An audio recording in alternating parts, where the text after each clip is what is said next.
ಜಿಯೋ ಜಿಯೋ ಏನು ಅಂತಂದ್ರೆ ಜನಗಳ ಹತ್ರ ಹೆಂಗಾದ್ರೂ ಮಾಡಿ ನಾನು ಕಾಸು ಕಿತ್ಕೊಬೇಕು, ಹೆಂಗಾದ್ರೂ ಮಾಡಿ ಎಷ್ಟನಾದ್ರೂ ಆಗ್ಲಿ, 10 ರೂಪಾಯಿ ಆಗ್ಲಿ, 5 ರೂಪಾಯಿ ಆಗ್ಲಿ, 11 ರೂಪಾಯಿ ಆಗ್ಲಿ, 11 ರೂಪಾಯಿ ಆಗ್ಲಿ, ಹೆಂಗಾದ್ರೂ ಮಾಡಿ ನಾನು ಆ ಜನಗಳ ಹತ್ರ ಕಾಸು ಕಿತ್ಕೊಬೇಕು ಅನ್ನುವಂತ ಎಲ್ಲಾ ಕಾರ್ಯವಿಕ್ರಮಗಳನ್ನ ಅವಾಗ ಲಾಂಚ್ ಮಾಡ್ತಾನೆ ಇರುತ್ತೆ. ಸೊ ಈಗ ಜಿಯೋ ಏನ್ ಮಾಡಿದೆ ಅಂತಂದ್ರೆ 11 ರೂಪಾಯಿದ ಒಂದು ರೀಚಾರ್ಜ್ ಪ್ಲಾನ್ ನ ಆಡ್ ಆನ್ ಪ್ಯಾಕ್ ಅಂದ್ಬಿಟ್ಟು ಡಾಟಾ ಆಡ್ ಆನ್ ಏನ್ ಮಾಡ್ತೀರಾ ಅದರಲ್ಲಿ ಲಾಂಚ್ ಮಾಡಿದೆ. ಸೊ ಅದ್ರ ಬಗ್ಗೆ ನಾನು ನಿಮ್ಗೆ ಹೇಳ್ಕೊಡ್ತಾ ಇದ್ದೀನಿ ವಿಡಿಯೋದಲ್ಲಿ, ಯಾಕಂದ್ರೆ ತುಂಬಾ ಟ್ರೆಂಡ್ ಆಗ್ತಾ ಇದೆ 11 ರೂಪಾಯಿ ರೀಚಾರ್ಜ್ ಪ್ಲಾನ್ ಜಿಯೋದು ಅಂದ್ಬಿಟ್ಟು. ಸೊ ಅದಕ್ಕೋಸ್ಕರ ವಿಡಿಯೋ ನೆಟ್ವರ್ಕ್ ನೋಡ್ತಾ ಇರಿ, ಏನಾದ್ರೆ ಹಣೆ ಬರ 11 ರೂಪಾಯಿ ಅಂದ್ಬಿಟ್ಟು ನಾನು ಹೇಳ್ಕೊಡ್ತಾ ಇದ್ದೀನಿ ಗೈಸ್. ಓಕೆ, ಸೊ ಗೈಸ್ ಏನಾಗಿದೆ ಅಂತಂದ್ರೆ ರೀಸೆಂಟ್ ಆಗಿ ಜಿಯೋ ಏನೋ ರೀಚಾರ್ಜ್, ಜಿಯೋ ಆಗಿರ್ಲಿ ಏರ್ಟೆಲ್ ಆಗಿರ್ಲಿ ಏನೋ ಒಂದು ರೀಚಾರ್ಜ್ ಪ್ಲಾನ್ಸ್ ಗಳನ್ನ ಹೈಕ್ ಮಾಡ್ತು. ಹೈಕ್ ಮಾಡಿದಾಗ ಎಲ್ಲಾ ರೀಚಾರ್ಜ್ ಪ್ಲಾನ್ಗಳು ಸುಮಾರು ಅಪ್ ಟು 30%, ಅಪ್ ಟು 20% ಈ ರೀತಿ ಜಾಸ್ತಿ ಆಯ್ತು. ಸೊ ಸರಿ ಸುಮಾರು 2.5 ಲಕ್ಷದಿಂದ 3 ಲಕ್ಷದವರೆಗೆ ಆಗಿದ್ದಾರೆ.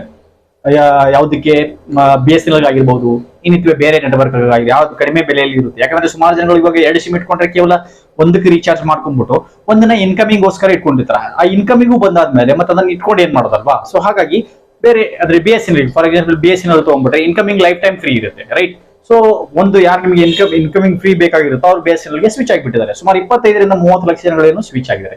ಸೊ ಅದಕ್ಕೋಸ್ಕರ ಜಿಯೋ ಏನ್ ಮಾಡ್ತಾ ಇದೆ ಅಂದ್ರೆ ನಾವು ಹೆಂಗಾನ ಮಾಡ್ಬಿಟ್ಟು ಏನೋ ಜನಗಳಿಂದ ಸ್ವಿಚ್ ಆಗೋದನ್ನ ನಾವು ತಡಿಬೇಕು ಅನ್ನೋದನ್ನ ಈ ಕಾರ್ಯವಿಕ್ರಮಗಳನ್ನ ಹಾಕೊಂಡಿದೆ. ಅವಾಗ ಈ ರೀತಿಯ ಒಂದು ಟ್ರಿಕ್ ಅನ್ನ ಯೂಸ್ ಮಾಡ್ಬಿಟ್ಟು ಜನಗಳಿಗೆ ಹೆಂಗಾದ್ರೂ ಮಾಡಿ ನಾನು ಕಾಸು ಕಿತ್ಕೊಬೇಕು ಅವ್ರ ಕಡೆ ಅನ್ನೋದೊಂದು ಕಾರ್ಯವಿಕ್ರಮನ ಎಲ್ಲ ಮಾಡ್ತಾನೆ ಇರುತ್ತೆ ಇದು, ರೈಟ್. ಸೊ ಇವಾಗ 11 ರೂಪಾಯಿ ಏನಿದು ಅಂತಂದ್ರೆ ನಿಮ್ಮ ಹತ್ರ ಒಂದು ಆಕ್ಟಿವ್ ಪ್ಲಾನ್ ಇರಬೇಕು, ರೈಟ್. ಸೊ ಅಂದ್ರೆ ತಿಂಗಳಾಗಿರ್ಲಿ, 28 ಡೇಸ್ ಆಗಿರ್ಲಿ, ಒಂದ್ ತಿಂಗಳಂತೂ ಕೊಡೋದಿಲ್ಲ, ಅದರಲ್ಲಿ 24, 28 ದಿವಸನೇ ಕೊಡ್ತಾರೆ.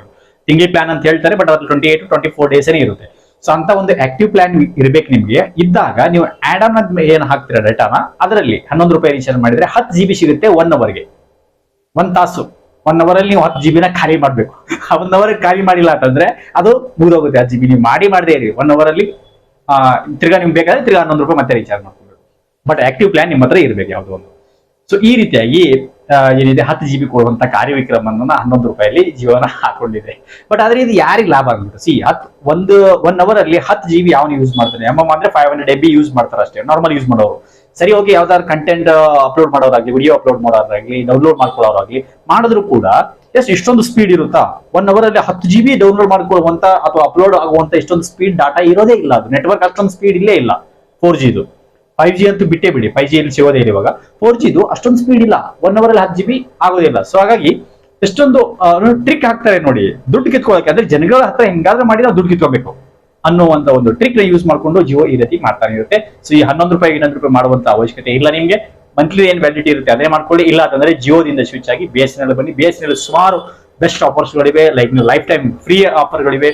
ಸೊ ಅದನ್ನ ಯೂಸ್ ಮಾಡ್ಕೊಳ್ಳಿ ನಿಮ್ಮ ಹತ್ರ. ಇಲ್ಲ ಅಂತಂದ್ರೆ ಒಂದು BSNL ಒಂದು ನಿಮ್ಗೆ ಯಾವ್ದಾದ್ರು ನಿಮ್ಮ ಏರಿಯಾದಲ್ಲಿ ನೆಟ್ವರ್ಕ್ ಚೆನ್ನಾಗಿ ಸಿಗುತ್ತೆ ನಿಮಗೆ ಡಾಟಾ ಯೂಸ್ ಮಾಡಕ್ಕೆ, ಅದನ್ನ ಒಂದು ಸಿಮ್ ನ ಇಟ್ಕೊಳ್ಳಿ. ಓಕೆ, ಸೊ ಐ ಹೋಪ್ ಈ ಒಂದು 11 ರೂಪಾಯಿ ರೀಚಾರ್ಜ್ ಪ್ಲಾನ್ ಬಗ್ಗೆ ನಿಮ್ಗೆ ಗೊತ್ತಾಯ್ತು ಅಂತ ಅನ್ಕೊಂತೀರಿ. ಇನ್ನೇನಾದ್ರೂ ಬಗ್ಗೆ ಕ್ವಶನ್ಸ್ ಗಳಿದ್ರೆ ಕಮೆಂಟ್ ಮಾಡಿ ಕಮೆಂಟ್ ಬಾಕ್ಸ್ ಅಲ್ಲಿ. ಅಂಡ್ ಈ ಒಂದು 11 ರೂಪಾಯಿ ರೀಚಾರ್ಜ್ ಬಗ್ಗೆ ನಿಮ್ಮ ಅನಿಸಿಕೆ ಅಭಿಪ್ರಾಯಗಳನ್ನು ಕೂಡ ಕಮೆಂಟ್ ಅಲ್ಲಿ ತಿಳಿಸಿ. ಓಕೆ, ಐ ಹೋಪ್ ಈ ಒಂದು ವಿಡಿಯೋ ನಿಮ್ಗೆ ಇಷ್ಟ ಆಗಿರ್ಬೋದು. ಇಷ್ಟ ಹಿಡಿದ like, share the video, subscribe. ಮತ್ತೆ ಒಂದು ಟೇಕ್ ಕೇರ್, ಬಾಯ್.